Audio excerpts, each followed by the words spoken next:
नमस्कार, जोहार। मैं अनिल कुमार, आप देख रहे हैं न्यूज 100 लाइव टीवी।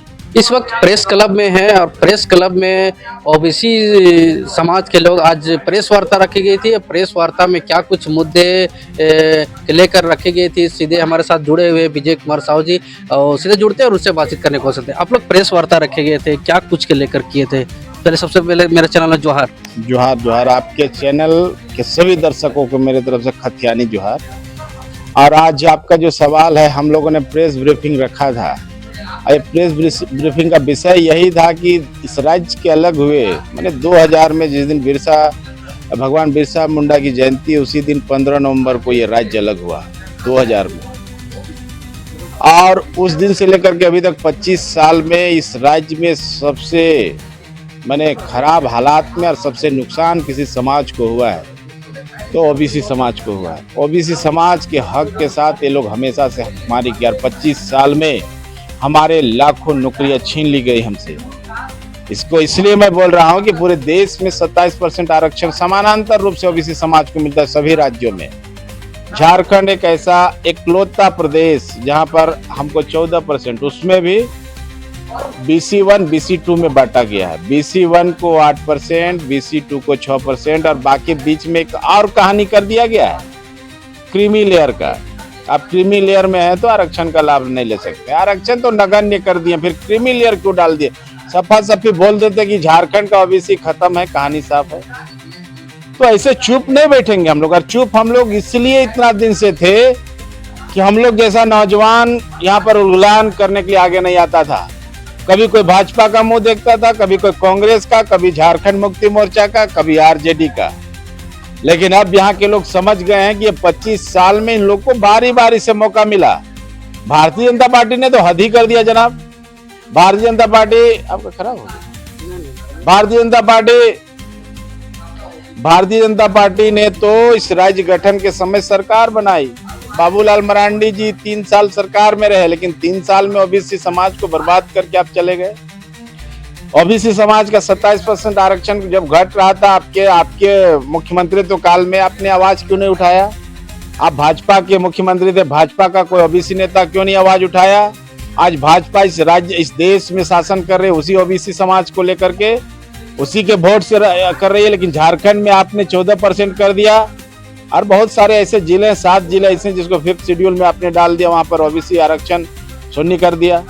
तो ये अन्याय हुआ है ना। इस देश में 7% एसटी आबादी है, 15% एससी आबादी है और ओबीसी आबादी 54% है। तो आपने परसेंटेज के आधार पर तो आपने वो आरक्षण तय कर दिया, लेकिन ओबीसी समाज के साथ अन्याय क्यों किया आपने? ओबीसी को तो 54% मिलना चाहिए था। लेकिन हम किसी का विरोध में नहीं है, हम अपना हक का बात करेंगे। देखिए, एक टैग लगा दिया गया 50% से ऊपर आरक्षण का सीमा नहीं जा सकता।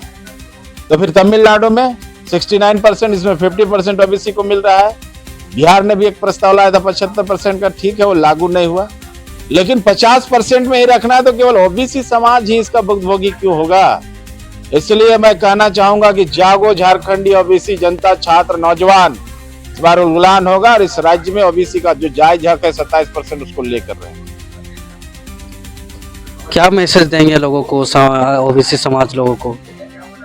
ओबीसी समाज को हमेशा से राजनीतिक दल के लोगों ने एक परसेप्शन दिमाग में डाल के रखा है, एक नरेशन डाला है कि ओबीसी समाज एक नहीं हो सकता है, ओबीसी समाज बिखरा हुआ है, ओबीसी समाज को हक नहीं मिल सकता है। ओबीसी समाज जगेगा और हम आग्रह करेंगे। 264 ब्लॉक्स है, वहां पर हम लोग जाएंगे, सभी जिला मुख्यालय में जाएंगे, अवेयरनेस कैंप लगाएंगे और यहाँ एक बड़ी रैली होगी। जरूरत पड़ा तो हर ब्लॉक में हम लोग धरना करेंगे, जिला मुख्यालय में धरना करेंगे, आपका महामहिम के यहाँ धरना करेंगे, मुख्यमंत्री का घेराव करेंगे, जरूरत पड़ा तो दिल्ली का जंतर मंतर भी हम लोग जाएंगे। लेकिन इस बार औकात दिखा देंगे। जो लोग इस ओबीसी समाज को ठगने के लिए अपने पार्टियों में लोगों को, ओबीसी समाज के लोगों को पदाधिकारी बना रहे हैं, उससे कुछ नहीं होने वाला है। अब ओबीसी समाज समझ रहा है कि आप मेरा हक छीन के मेरे लोगों को पदाधिकारी बना रहे, उससे हमको जायज हक नहीं मिलेगा।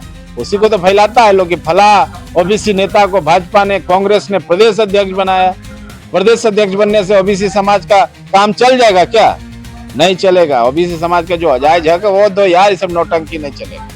तो अभी आप लोग को 14% कर दिया, कितना कर दिया? कर दिया क्या है, 2000 से ही 14% है। जब 2001 आरक्षण कानून जब लागू हुआ 26% आदिवासी को, आप 10 लोग को मांग 27% तक करना है। मांग क्या, ये हमारा जायज हक है। आप समझिए इस बात को, मंडल कमीशन के सिफारिशों को बीपी सिंह ने जब लागू किया इस देश में, तो पूरे देश में 27% आरक्षण हुआ, तो फिर झारखंड में 14% क्यों? जो वीपी मंडल के जो सिफारिश थे, जो वीपी सिंह ने किए, उन सिफारिशों के कारण भारतीय जनता पार्टी ने समर्थन वापस ले लिया था। राष्ट्रीय क्या जनतांत्रिक गठबंधन था, राष्ट्रीय मोर्चा था, उससे समर्थन देखिए भाजपा वापस ले लिया। उनको बर्दाश्त नहीं हुआ कि ओबीसी को ये आरक्षण दे दिया। बीपी सिंह जी को तो हम सैल्यूट करना चाहेंगे, तो वैसा दिलेर प्रधानमंत्री इस देश को मिला कि ओबीसी को 27% दिया। लेकिन ये भाजपा वाले लोग, ये आरएसएस वाले लोग, ये जनसंघ वाले लोग ओबीसी का खाली मजा लेंगे। लेकिन जब आरक्षण की बात हुई तो बीपी सिंह की सरकार को कोई गिराया था तो भाजपा गिराया था, ये लोगों को जानना चाहिए। अभी इसमें कि आदिवासी और कुर्मी पर विवाद अभी चल रहा है, जो भी गरमाया हुआ है, उसे लेकर कुर्मी लोग पूरा रेल टेका भी किए हैं।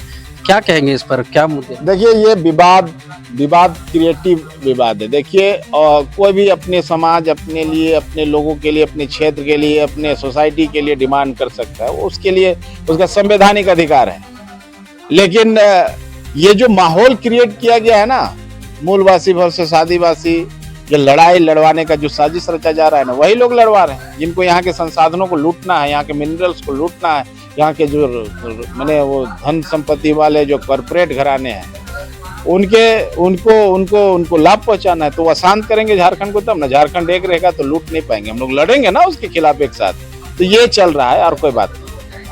आदिवासी लोग पूरा खूब जोर विरोध कर रहे हैं कि हम लोग नहीं होने देंगे। उसके लेकर 12 अक्टूबर को महारैली करने वाले, 17 अक्टूबर को भी प्रभात तारा मैदान में करने वाले, क्या कहेंगे इस पर? अरे देखिए, वो अपना डिमांड, वो जो भी बात रखेंगे, देखिए आदिवासी हो या कुर्मी समाज हो, हम यही आग्रह करेंगे कि अब लड़ना नहीं है, अब लड़ना नहीं है। झारखंड एक सुंदर राज्य है और सब हम लोग भाई भाई हैं, मूलवासी आदिवासी एक साथ रहेंगे। और बाकी जो भी आंदोलन करेंगे, जिस तरह का भी करेंगे, उनका अपना संवैधानिक अधिकार है, उसमें मैं कुछ बोलना नहीं चाहूँगा। तो देख सकते हैं कि आज प्रेस क्लब में प्रेस वार्ता कर अपना हक अधिकार, जो भी 27% आरक्षण था, वो हम लोग को मिलना चाहिए। जो है मेरा हक वो जरूर मिले। जो कि भी कर दिए 14%, इससे संतुष्ट नहीं है, इसलिए कर 27% जल्द से जल्द किया जाए। उससे लेकर ये लोग बड़ा आंदोलन भी करेंगे, प्रदर्शन भी करेंगे, अपना हक लेकर रहेंगे। तो इस पर आपका क्या राय है, कमेंट कीजिएगा। अभी के लिए इतना ही। मैं Anil Kumar, news 100 live TV, Ranchi.